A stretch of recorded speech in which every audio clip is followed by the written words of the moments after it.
Nicki Minaj might have just walked herself into the White House conversation that nobody saw coming. The rap superstar sparked political fire after she publicly thanked Donald Trump for what he called his defense of Christians being persecuted in Nigeria.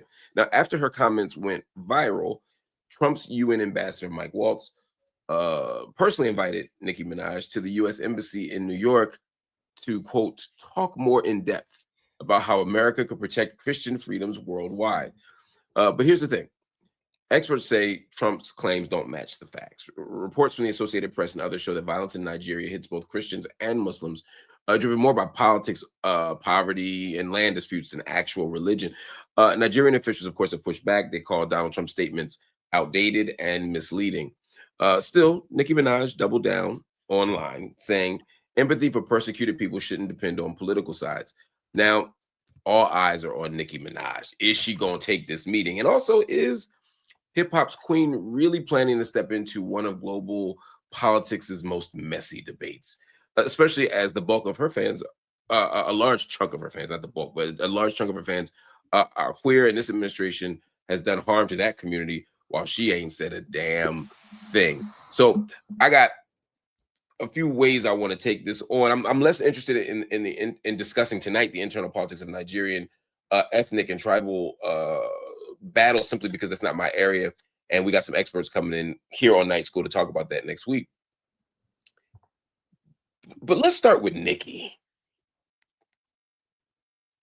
How do I put this? What's I don't want to say what's wrong with her. What's up with her? Yeah, one of the things with Onika Tanya Mirage that's going on is that she always has the potential to go viral. This is like her on the COVID vaccinations and her cousin in Trinidad telling Yes, her that about cousin. his lower semen count and all of these other things that he's been hearing from the streets, the curbs, and the rooftops. So I think sometimes, we have to remember that she will, be talking and going viral, and maybe she meant that more like a small talk, but of course her platform is so large that everything she's saying is going viral. Now, in this moment, we have to assume that she knows this, at this particular point, and maybe she thought that people would read this and see her as like a Christian woman, a woman of God. Maybe that is what she thought the takeaway would be. Except then she starts to have some of her gay barbs letting her know that there's a cognitive dissonance between supporting whatever the current administration is doing and her loyal fan base. And so some of them are checking out, and she is writing back to them, basically telling them and saying back to them, maybe I should stop following you, or so it's being read as, followers and leaders and an internal, conflict going on. At the same time, though, I do think it's really interesting that she chose to name check Donald Trump in this, where she could have just talked about just the effort on its own. And so that felt very intentional as well. Sure. And I think sometimes, this is back to the gaslighting thing I was saying before, is that some of her savvy is always about gaslighting her fan base. And sometimes I guess she feels like she's able to discern who's going to stay loyal for the full ride of whatever this adventure that they're on is, or if she's going to be able to get some commentary about, what she's talking about to see how many people are interacting with her content. I got so many. So every year I become less and less. I give less and less grace to Nicki about some of these things. Let me start by saying I just think she's amazing. I think she's brilliant. I think she's maybe the best to ever do it. I'm a Lauryn Hill person, but like she's a rap prodigy. And it just seems like every year she becomes more and more polarizing. She does more and more things to alienate the very people who sort of love her and support her. And when I see something like this, I take the politics aside, or take the particular political subject aside for a second. just her, like you said, being very intentional about name checking Donald Trump as opposed to just talking about the effort Right. seems like it seems like a little bit like a troll move. Mm-hmm. Like she's trying to troll somebody for some reason. But then I'm like, again, or maybe this is just who she is. Maybe she just supports Donald Trump. Maybe these are really her politics, and the other stuff is cynical. Mm-hmm. Like what would is there? What would make someone make this choice? I guess is my question. Well, when Donald Trump was reelected, as he was the second time, Yeah. what was interesting is, I'm out in Los Angeles, and there are a lot of folks who are perhaps undocumented, maybe immigrants, or just maybe like Spanish is their first language. And many of the landscaping and equipment trucks you started seeing had a lot of American flags on them, like Yep. I want to say 2 days after the election.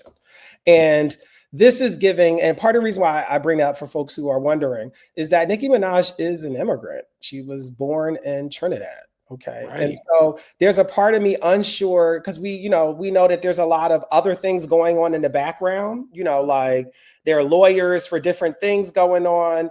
Maybe something is mounting that we don't know about. John Q. Public, I'll say John Q. Public don't know about. And she's feeling like, let me make sure I put in a good pitch in case a pardon is necessary, Oh because wow. I don't, maybe the things I'm getting involved in could equal deportation, I didn't think about that. there's a lot going on. So it's like, let me go on the record and make it so that the current administration knows that I support them and something that they're doing. And I said it publicly and it outraged even my fans. So I'm on the record of taking a stance that wasn't necessarily beneficial to my career because I thought that this was just the right thing to do. So if my name comes across your desk, look the other way. There could be so many underneath intentions around it that I definitely think the name checking is the giveaway. There's been attacks on Christianity, from the beginning. Currently the Coptic Church in Egypt is always under attack in some way, Sure. shape, or form, and we're only hearing about Onika saying something in this context and then name checking this president, which feels like I don't know if it's it seems like it's anticipating or aware of a potential need of that office to be favorable in your direction. That would be my 25 cents from the curb. No, I like that. That's even you took on an angle I didn't even consider because she certainly hangs around some people. She got some people in her life who may need that help Mrs. sooner Petty than might need a pardon, Exactly. So many layers to that. I love that. Um, I feel like again, I'm not trying to be nostalgic, but in my day, there just weren't that many rappers who would be supporting Ronald Reagan or Donald Trump Mm. or George Bush.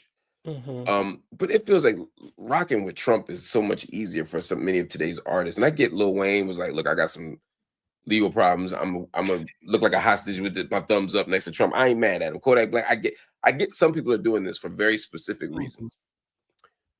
But it feels like Donald Trump is appealing to a slice of our community that I feel like wouldn't have been as open to it before. Mhm. Why is this working? Why is he doing this? Why are they doing this?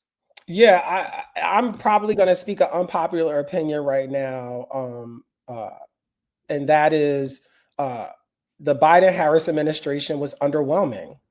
And so having a pitch about this administration repairing or attending to the first Trump administration, part of some of his appeal, Donald Trump's appeal, really, I think, tells us a lot about how less than won over an aspect of our community was about him not being in office being the solution. And so that's one piece of it. I think the other thing is that his first time being elected was much more contested. He then attempted to shift the contestation from his first election to Joe Biden's election.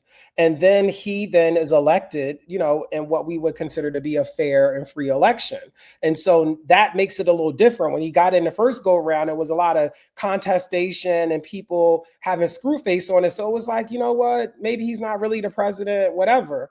And now this time around, people are confronted with the fact that he is the president. He definitely sees himself that way.